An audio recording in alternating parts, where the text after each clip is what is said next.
Дараагийн мэдээг танилцуулъя. Солонгосын алдарт хамтлаг болох BTS 3 дугаар сарын 21-ний өдөр Солонгост иргэн ирэлтэд тэмдэглэж шинэ тоглолтоо концертоо зохион байгуулахаар төлөвлөж байгаа. За үүнтэй холбогдуулан зарим нэгэн зохицуултыг хийж байгаа юм байна. За тухайлах юм бол тоглолтын үеэр эртний Чусон улсын хааны хордныг хаахаар болсон байна. За тус орд нь 1392 оноос 1910 оны хооронд оршиж байсан Чусон улсын хааны ордон болох Кёмбук ордныг 3 дугаар сарын 21-ний өдөр хаахаар болсон байна. За Солонгосын өвийн албаны ордон буш бунхан хариуцсан төвийн мэдээснээр Кванхумбун талбаанаас 230 метрийн зайд орших уг орд нь амралтын өдрүүдэд нээлттэй мегмар гарагт хаалттай байдаг боловч бэм гарагт болох BTS хамтлагийн тоглолтын үеэр хаалттай байна гэдгийг мэдээлсэн.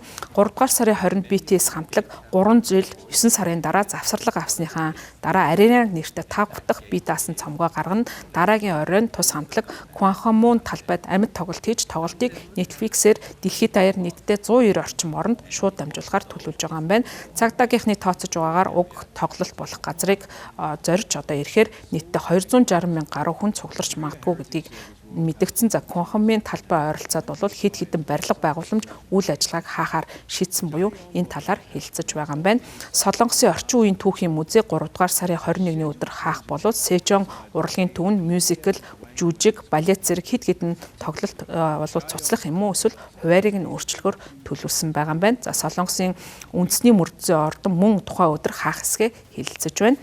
Кванхумбын талбайд Сөүлийн хамгийн хөл хөдөлгөөн ихтэй газруудын нэгт байрладаг учраас уг концертыг 1 цаг орчим явуулна гэж BTS хамтлагийн менежментийг хариуцдаг компани болох Hype компаниас мэдээлсэн. За компани аюулгүй байдал үйл ажиллагааг ямар нэгэн хүндрэл учралгүйгээр явуулахаар төлөвлөж байгаа учраас концертын үргэлжлэх хугацааг тодорхой хугацаанд тогтоосон гэж Hype компаниас мэдэгдсэн. За тоглолтын зал стадион биш учраас олон нийтийн газарт гадаад тоглолт хийхдээ тайзны үйл ажиллагаа үзэгчтэй аюулгүй байдал талбай хяналтыг халгалсан үтсний үндсэндээр зохион байгуулна. Арга хэмжээнд олон хүн цугларна гэж найдаж байгаа учраас бид концертын дараах нийтийн тээвэр ойр орчмын иргэдийн шөнийн шуугааныг багасгах талаар мөн бодолцож үзэж байгаа гэдгийг Hype компани итгэсэн байна.